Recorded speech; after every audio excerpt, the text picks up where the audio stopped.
Hello and welcome to Unbiased Science, where we bring scientific method to the madness. I'm your host and public health scientist, Dr. Jess Steyer. And today I'm joined by a very special guest. We're going to talk about all things skin related, cosmetic. We're going to talk about sunscreen. We're going to talk about all the things that I get questions about all the time. And I cannot wait to introduce my guest. Before I do, I actually have a little bit of a personal update, sort of a milestone I wanted to share with you all, that right after recording this, I'm actually running to vote in the local election here where I live in this small town in Western Mass, because I'm actually running for a seat on the Board of Health.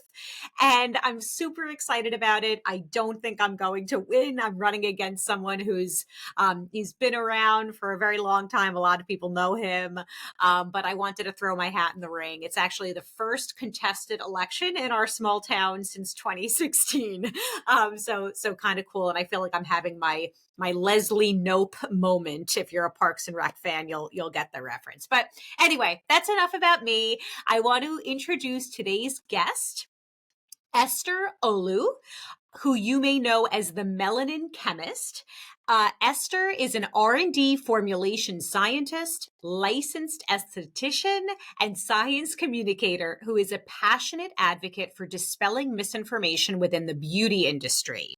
She has helped bring creative cosmetic innovations from the lab to the shelves of retailers. Her expertise has been featured in many publications such as Vogue Business, Sunday Times, the Financial Times, and more, to educate and continually make a difference in the lives and skin health of many. Hello, Esther, and thank you for joining me today. Hi, I'm so honored to be here. So, Esther, before I get into questions, you just shared with me that you are pursuing your doctorate. Can you tell us a little bit about your educational background and what you hope to pursue in the future? Yeah, it's really funny because I told myself I was never going to do a PhD. I'm like, oh, they're too long. Like, I'm not going to do it. But so I have a pretty extensive education. I did my undergraduate. I'm born and raised in California. I did my undergraduate at UC Riverside. I double majored in the chemistry, and I did liberal arts, which is, I know is like the completely opposite, but I like the best of both worlds. So I did media and cultural studies as well. After finishing that, I went to do my first master's in cosmetic science, which is the current field I'm in. After that, I got my aesthetics license. And then after that, I was like, okay, I'm continuing going to school. So I wanted to focus on like the more business side of things, and marketing has such a huge impact on my industry. I think we can all agree how much marketing influences a lot of things.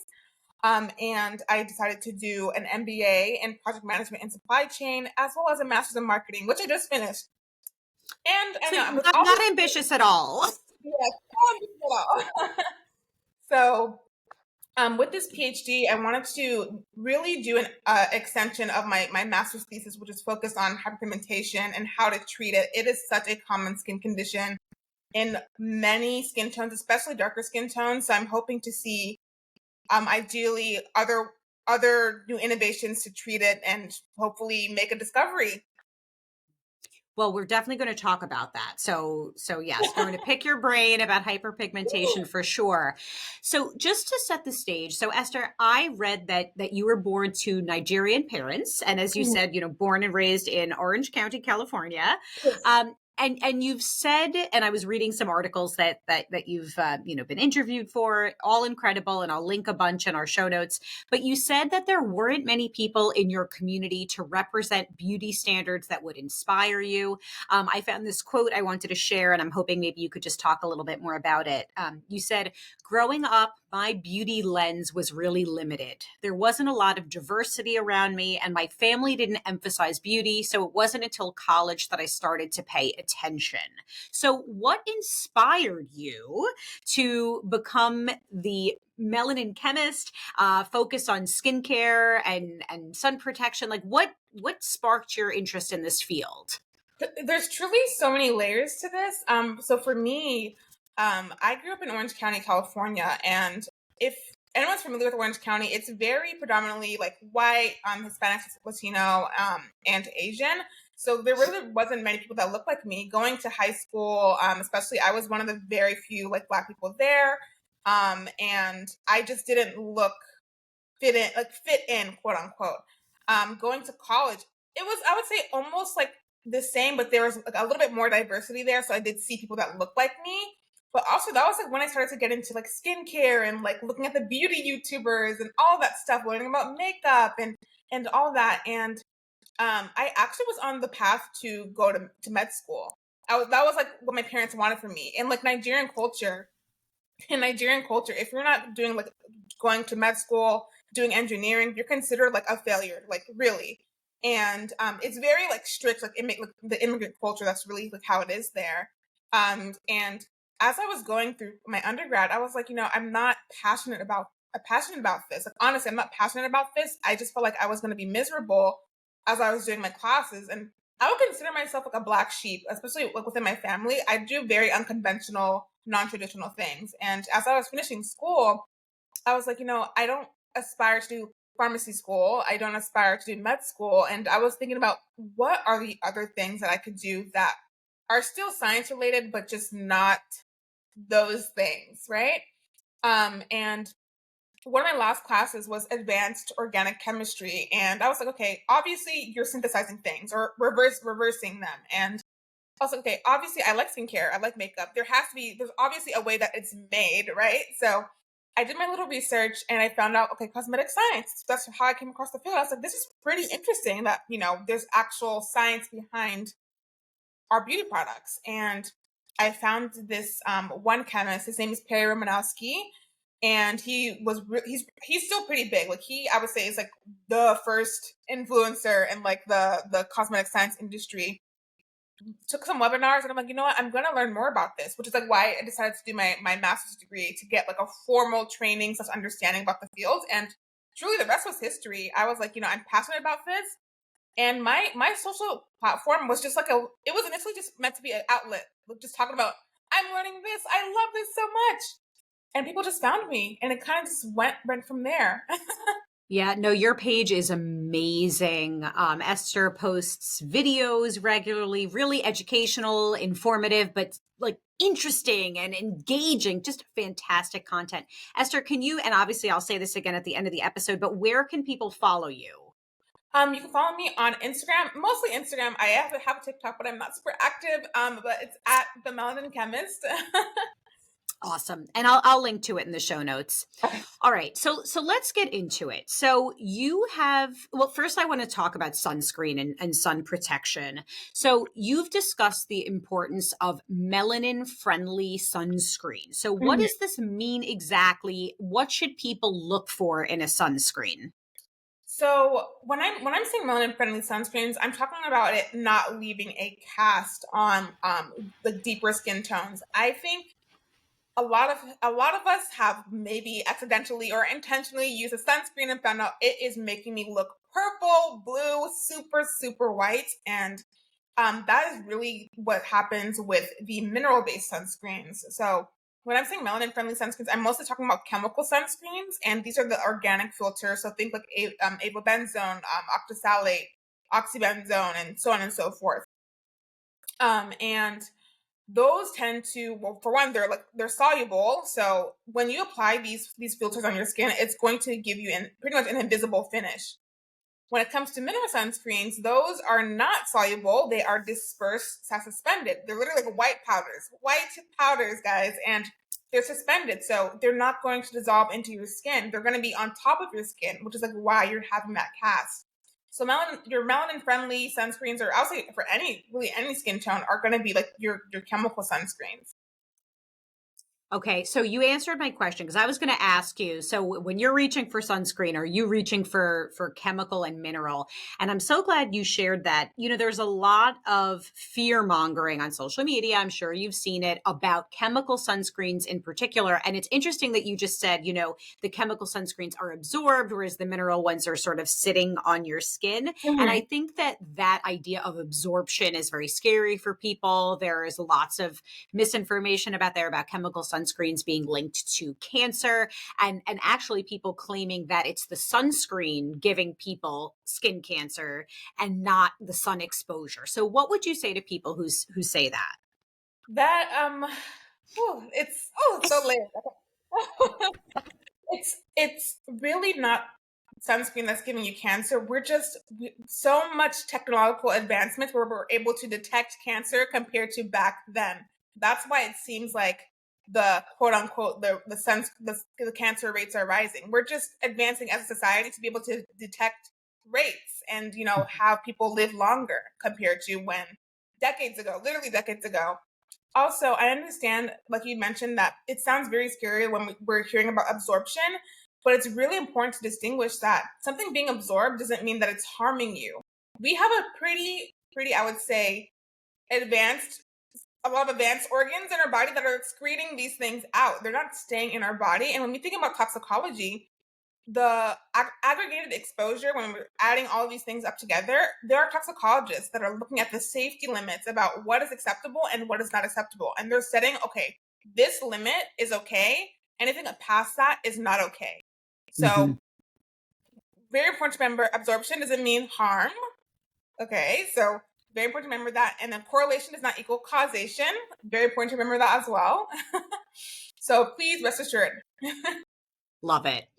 Now, is there a certain SPF that you reach for? I think I've seen some people say, oh, anything above 30 or something like that, doesn't matter. Do you reach for a certain SPF number? So I typically go for SPF 50. However, I have SPF 30s as well. Because I do have like a platform, I do get tons of PR.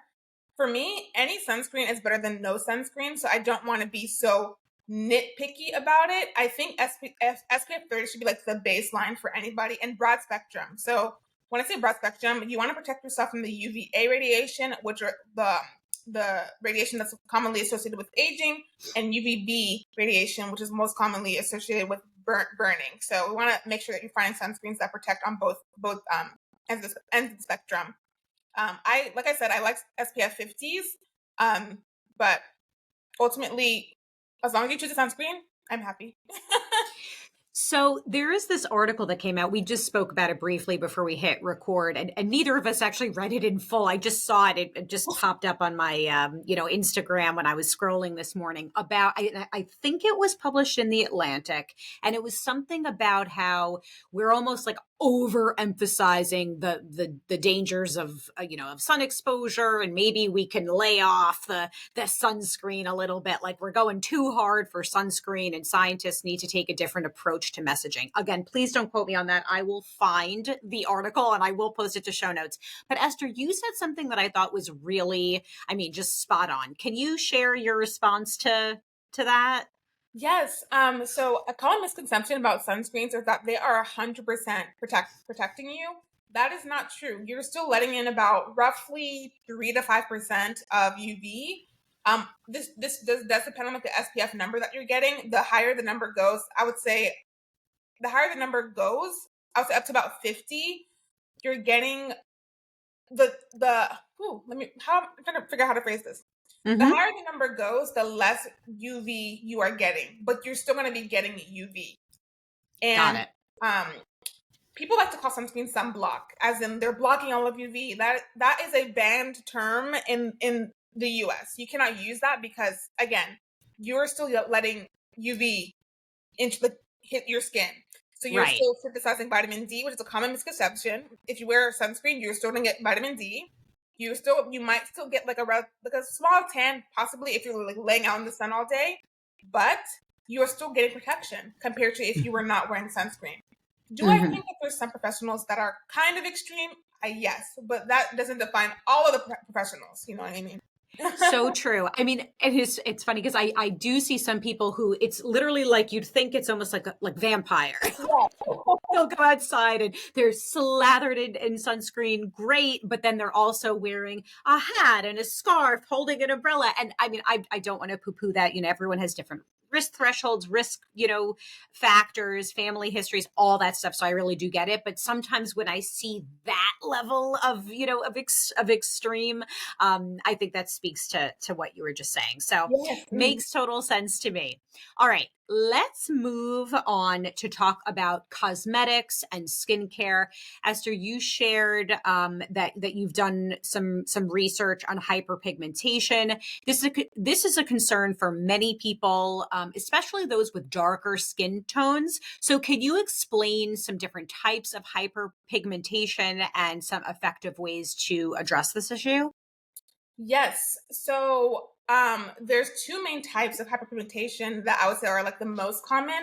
The first one is post-inflammatory hyperpigmentation. So this condition in particular happens when there's like a certain trauma to the skin. So it could be a cut, a bug bite, a burn, you getting acne, and what's left over after you get that. And that what ends up as a result for that inflammation is that you get dark marks. And you have the other one, which is called melasma. And melasma, I would say, is like more common in women. That one is more genetic slash hormonal, and Mhm. that one is a little bit more difficult to treat. But overall, the strategies when it comes to treating hyperpigmentation, from what my research was on, is that it should be treated from three angles. You want to treat it from starting before the melanin synthesis process, during the melanin synthesis process, and after the melanin synthesis process. So what that means is that you're targeting it from all three angles to not necessarily speed up the process, but to have a more multifaceted targeted approach. Mhm. So when I say before melanin synthesis, you want to use ingredients like N-acetyl. Wow, I can't speak today. Sorry. That's okay. I can't say this even on my best day. I can't pronounce these things.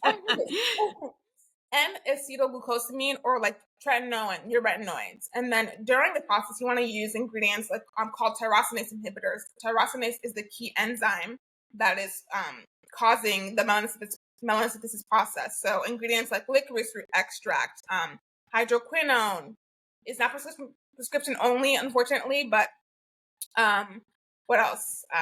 Kojic acid. Ingredients like that are during the process, and then after that process is done, you want to use like ingredients like exfoliants to shed your skin cells off, sunscreen to prevent the process from being exacerbated, niacinamide, ingredients like that. So using a combination of all of that is the best way to go about treating. Oh, that's so interesting. And I remember when I was pregnant, I had a little bit of melasma on my like upper lip, and I was like pretty self-conscious of it, about it. So these are really helpful tips. All right. So let's move on. Sorry, I have a list of questions that I want to ask Esther. All right. I want to talk about preservatives. Mm. Let's talk preservatives. So, can a product be adequately preserved without preservatives, without a product? So I know it may sound like I'm about to say no, but actually, in reality, it actually can be adequately preserved without a preservative. And the reason why is they're called hurdle technology. And with hurdle technology, you're setting up all these barriers that microbes do not like to prevent them from growing. So that could be a very low pH or a very high pH. That could be the no presence of water, so anhydrous, excuse me. That could be using a high percentage of alcohol. So using a combination of these types of techniques prevents organisms from growing. So technically using that would prevent microbes from growing and would prevent you from not using preservatives. But I still recommend using preservatives because it's just like a safeguard. It's like a safeguard. And you Right. don't know how a consumer is going to use a product once it gets into their hands, you know? Hmm. Yeah, it's just interesting to me because from a marketing perspective, I see so many products like proudly boasting preservative free. And for me, that's a red flag. Like, I Yes. want my preservatives. I don't Yes. want mold. I don't want all of those things Mhm. growing. But that's interesting to know that there are some alternatives. There are some ways to formulate that can protect the products, but Mhm. it sounds like you're I'm very still much pro team preservative. preservative. Okay, love it. All right. So I don't know if y'all are watching on video right now, but I'm staring at Esther and her beautiful skin, and I'm mortified that I am on camera next to you right now. So I have to ask you, do you have a holy grail product? Is there a certain ingredient that you think is like underrated? Ooh, Ooh. underrated. Wow, that's I would say, even though it's not necessarily treating anything per se, I would say glycerin. It is like the Ooh. most basic ingredient, but it is so versatile. It's so versatile. I feel like hyaluronic acid gets all of the love because it sounds nice. It sounds very nice. It rolls off the tongue nice, and it's in all these marketing and all that. But glycerin is, in my opinion, a better hydrator than hyaluronic acid. It does so much for the skin, especially when it's used at very, very high levels, and it's very conditioning. So I think it's an unsung hero. It needs a lot more love, but I'm loving that I'm seeing more brands starting to use more of it in like their products. Um, Ooh, love that. I'm trying to think of a holy grail product. That's really why is it so hard for me? There's actually this toner, this Korean toner essence that I really, really like. It's called Pyunkang Yule, and it's their essence toner. I've been using that since I was in undergrad. Ooh. One of the first um, stores that I worked for was a Korean beauty brand, and I liked it a lot. Yeah, so I love Korean Ooh. skincare. I am going to have to search for that and order it immediately. I'll send you the link to. I'll send you the link to it. Please do. Please do. Okay, let me see here. There's so much I want to pick your brain about. Okay, are there certain ingredients or claims or whatever that you avoid? Like if you see that this is being marketed in a particular skincare line that you do not reach for it. Um, I don't think there's anything I've ever avoided, and the reason why is because I'm really lucky where I don't have sensitive skin, I don't have reactive skin, so I can pretty much use anything with no issue. And Okay. ideally, I love to avoid the brands that use sulfate free and chemical free and all that stuff, but we have to be honest where all these brands are starting to use that nowadays because they're just trying to sell like their products, and I need to do my makeup and my skincare, so it's almost like a pick your poison type of thing. And as much as I hate the marketing, I still just use what works the best for me. Got it. Well, and I'm so glad that you brought up the marketing because so much of this is marketing, and I think it's really cool that you went and actually specialized in marketing as part of Yes. your Mhm. education and your training. Chemical free always kills me because what the heck does that even mean? I know, Everything is a chemical. It right? literally makes no sense. Clean beauty is another major pet peeve of mine. What does clean mean? There's no definition for that. That's a Exactly. pet peeve. But so I was actually going to ask you that I see so many products again boasting that they're sulfate free or silicone free. So can you explain why that is not a good thing?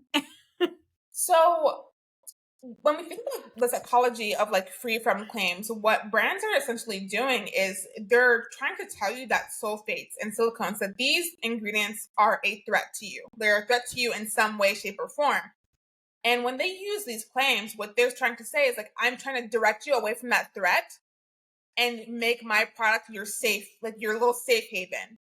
And it kind of tweaks your mindset to think, okay, if I buy these products that say sulfate free and silicone free, I'm going to be safe, and these brands care about my health. When that's really not the case. They're just trying Mhm. to sell a product to you. Right. Sulfates Love are it. fine. I know people say like, oh, it's really harsh and stripping, and yes, that can be true. Do not get me wrong, but that applies for like really any ingredient and like what Exactly. concentration that is being used at, and so on and so forth. Same thing with silicones. I mean, silicones are a great skin protectant, and your skin is still gonna quote unquote breathe using silicones. They're not bad at all.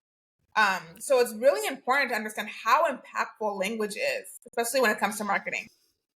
Oh my goodness, I'm obsessed with you. Yes, all of this. So I saw that you did you did a video about this, I think, or there was a post. I saw something on your page, and I'd love for you to speak about this. The trend of people doing makeup or skincare while they're on a plane mid-air. This is a hot thing right now. What do you make of this trend? Is it a good idea to do your skincare, do your makeup while on a flight, or maybe not so much? So personally, I'm not a fan of it, and it's because airplanes are dirty. Like I don't think people understand how dirty airplanes are. Also, how dry they are. They're super super dry, super super dirty. It's very very low humidity, so it's essentially drying your skin out. And this is not clean. It's not clean, and I just can't imagine just touching your face and doing all that while on a plane where it's just not hygienic in my opinion. I understand why people do it. It's for content. It looks very engaging and entertaining. I completely get it. But from like my standpoint, I like to do my routine before I get on the plane and just make sure my skin is protected. Um, and that's it. I will add the caveat though, if it's a super, super long flight, if it's like an 18+ hour flight, I completely understand because that's a day. I've been on a flight that long when I went to Indonesia last year. So and I was like, you know what? I kind of regret not not getting up to like wash my face or apply more sunscreen or something. So I get Right. Okay. All right. All right. I like that response. All right. Now, shifting gears, I want to talk about shade ranges. it. And you did a really incredible reel, which I'm going to link in our show notes, about the lack of inclusivity and representation in some product lines, specifically certain foundations. I know there was a brand, and I'm blanking on the name, but I'm sure you'll know it. That they received a lot of backlash because their darkest shade was really not dark at all, and then they almost like overcorrected and put something out that, well, I'm botching it. Can you tell what is the issue, and can you just take us through this, the lack of shade ranges? Yeah, so historically there really just hasn't been good inclusivity when it comes to like color cosmetics, especially when we think about like foundations and concealers, etc. Where people with like darker complexions could not find their shades in stores. They had to try and buy their shades online, and it is so difficult to try and buy your shade online. It's like literally very hit or miss. So I would say with the onset of Fenty Beauty, a lot of conversations were changing, seeing about 50 plus shades of foundation. That was like not the norm. And I would say Fenty Beauty, Rihanna, her brand, it really changed the dialogue about making more inclusivity like a standard, not an afterthought. So this brand, the name Euphoria, they came out with their foundations. This happened, I believe, last year. The shade range was not good. I do want to clarify, they're not the only brand that has done this before. They got like a lot of backlash, and they claimed that this initial launch was like a proof of concept to see how it would be received by the general public before they would extend the shade ranges. But it's like that doesn't really make any sense because you have like a target market. Wouldn't you want to test it on them first on all these skin tones before you launch the product? Didn't really make sense. And then months later, after that first set of backlash, they came out with more shades, which you would think is good, but as you said, it was like an overcorrection because the darkest shade wasn't even using all of the standard pigments that you technically use to make a foundation. They were just using white and black. So it was a very deep shade of gray. No one is that color. Everybody has undertones. Mm-hmm. Undertones are like the underneath color that everybody has. Some are warmer, like me, yellow, red. Some are cooler, bluish.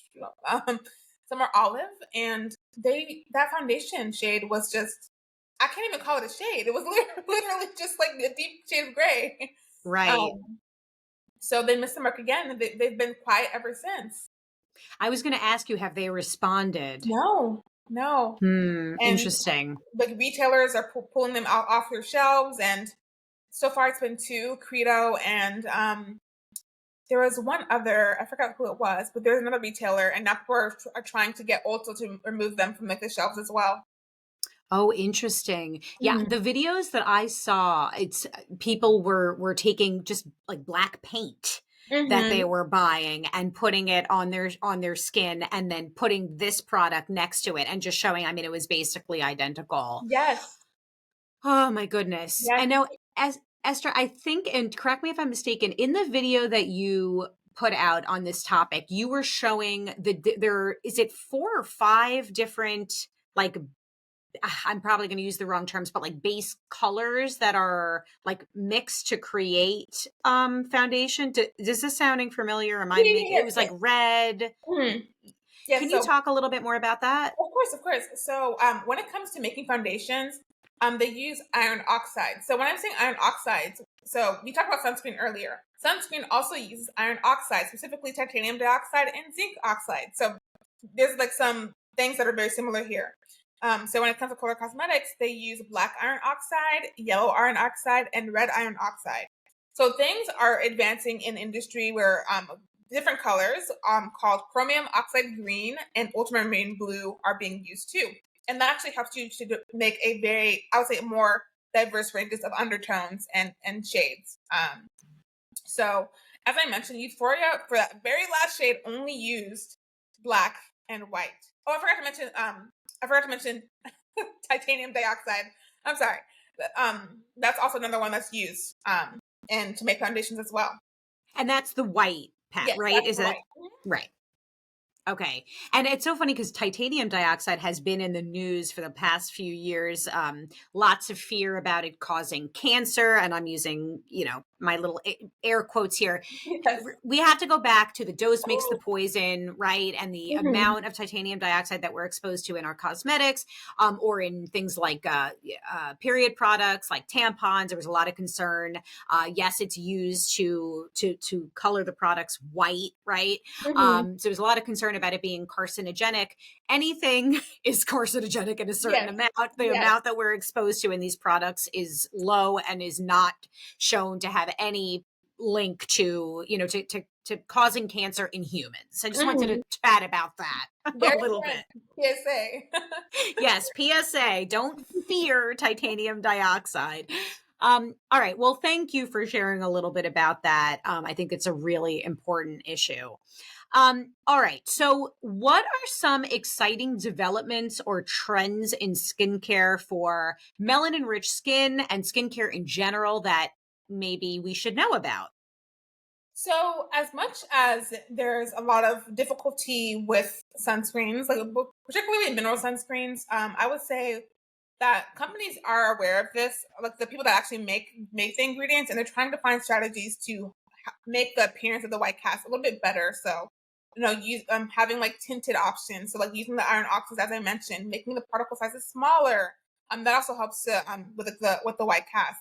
On the chemical filter side, in the US, very exciting news. We are so close to getting a new filter approved that is commonly used in Europe and Asia. So we're so close to getting one of them approved, which will be good for us, and we'll have new formulations that are hopefully cosmetically elegant in the US. Is there anything else I would say? Sunscreen wise, those are like the most exciting to me. I did see actually that I believe it was La Roche Posay. I Mm-hmm. believe came out with a new ingredient called Malazzo to treat hyperpigmentation. So they claim that they've been working on this for like I think over 10 years. So I'm very interested in that because that was my thesis work. So I'm like, okay, I'm so interested to like learn more about it. How cool is that? That's awesome. Yeah, because people are always saying that skincare, especially sunscreens, are so much better, in Europe and in Asia. I mean, you were mentioning some of the Korean lines. So that's really interesting. I'm curious to see if that gets approved here in the US and how that changes the landscape of Yeah, products. me too.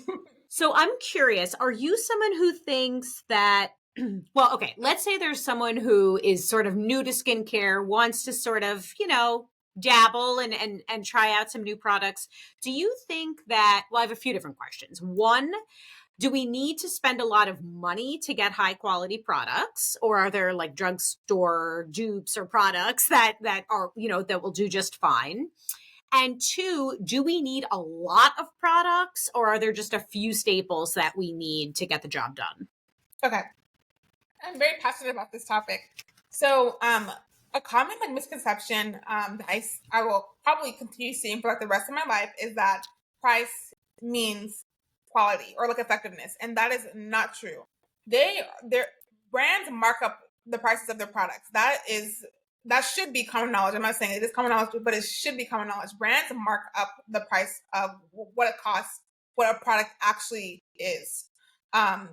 And you can find great products in the drugstore, just as you can find expensive products that in like the luxury stores. But it doesn't mean that one isn't worth it and one is worth it. What is worth it is very subjective to you and personal to you. You can find great products anywhere. It's really truly trial and error. Two, you do not need a lot of products. I know people have very extensive the 10 product K beauty routines and all that stuff. You do not need all of that. It is so important to stick to the basics. All you really need is like a cleanser, moisturizer, and sunscreen. If you have skin concerns, like if you have acne, if you have hyperpigmentation, or whatever your skin concern can be, then you want to look at the more targeted, like serums and all that stuff that is going to address your skincare concerns. But it doesn't mean that you need a single product for every concern. Try to find products that target multiple concerns. So that way you're not spending all this money and not seeing like the results that you want to see. This is great for me to hear. So I'm pushing 40. My skin is definitely changing. People like to write to me sometimes to tell me that I would benefit from Botox and all. But people are so kind on the internet. I mean, yeah, I have my skin is aging. I'm a human aging woman. You know what I mean? But I am susceptible to a lot of the marketing. I totally get it. I'm putting all these serums and tinctures. Like, I don't even know what I'm putting on my face. And I feel like I'm probably combining things that maybe shouldn't be combined or putting I don't know. I get it. For those who are listening who are susceptible to this marketing stuff, I get it. But from what you're saying, Esther, what I've heard from others and dermatologists is that, first of all, you don't need to spend a lot of money. I mean, my, is it CeraVe? That's like my favorite moisturizer. I get it at the drugstore. You got to buy what works for your skin. You don't necessarily need to spend a lot of money. And a lot of times we're overdoing what we're putting on our skin, right? And just real quickly, last question, and then I'll stop talking. Is there a certain order? Like, actually, no, here's my question. Slugging. I feel like that's the new thing, that you put a layer of like a Vaseline or something like that on your face at the very end of your skincare routine. Like, can we just talk a little bit about the order of things and slugging? And are you sealing in the benefits of skincare when you slug? So, that's a lot of them. What Vaseline uses, and like CeraVe, for example, it is like the gold standard occlusive. So when I'm saying occlusive are the things that are really sealing in like the moisture. Our skin loses water every day. Our skin is literally losing water as we're talking like right now. That's really what helps the skin function. It's not necessarily a bad thing, but we also don't want our skin to like lose too much water, because that's how our skin gets dry and leads to other skin conditions. So using occlusives like Vaseline is great. However, not everybody needs it. Especially if you have acne. You're not trying to trap the acne. You're trying to exacerbate the acne. So if your skin's really dry, like if it was like winter and like snowing and very, very dry, it doesn't hurt to slug and to have that extra layer of like protection to like seal in the moisture. Or if you like have like a scrape or like a cut, it doesn't hurt to apply Vaseline. But do you need to do it every day to like seal in the moisture? No, just use a regular moisturizer. You're doing fine. I'm like, doing fine that way. That's what moisturizers are supposed to function as. They have a combination of like occlusives and emollients, so what helps make the skin feel smooth, and like the hydrators in it. So slugging, it's not as necessary as people make it out to be. When it comes to skincare order, there's really like no hard and fast rules, but like the guidelines to use it from like thinnest to thickest. But for some people, they may mix it up. You're not going to die if you switch like the order of like some of your products. You'll be okay. But just the general guidelines, thinnest to thickest. Love this. Love this. Love all of this. Esther, thank you so much for joining me today. Just props to you. Everything you're doing. You're so amazing, so ambitious. You're doing such incredible things. Everyone needs to go right now and follow Esther. Esther, can you remind us where we can follow along? Yes, you can find me at the Melanin Chemist on Instagram and TikTok. I need to do better about going on TikTok. I'll Same. work on that. But yeah. Maybe we can motivate each other to, to do some TikToks. Well, thank you again. Thank you all. Thank everyone. Sorry. Thank you all for tuning in today, for listening. Please, if you like what you've heard here, please leave a review. That goes a very long way when it comes to podcasts, especially written reviews, by the way. Go ahead and subscribe to the YouTube channel, subscribe to our weekly newsletter. It's free. You can subscribe at theunbiasedscipod.substack.com. There is a paid subscription available if you're able and willing to provide financial support. That goes a really, really long way. So thank you so very much. And also check out my other podcast, Bites of Health. That's Bites with a Y. It airs daily, 5-minute long episodes, answer commonly asked pediatric questions. So if you're a parent or soon to be parent or just curious about pediatric health, definitely go check it out. And you can follow along at Bites of Health Pod on Instagram. Again, that's Bites with a Y. Thank you all for tuning in for No Nonsense, Just Science.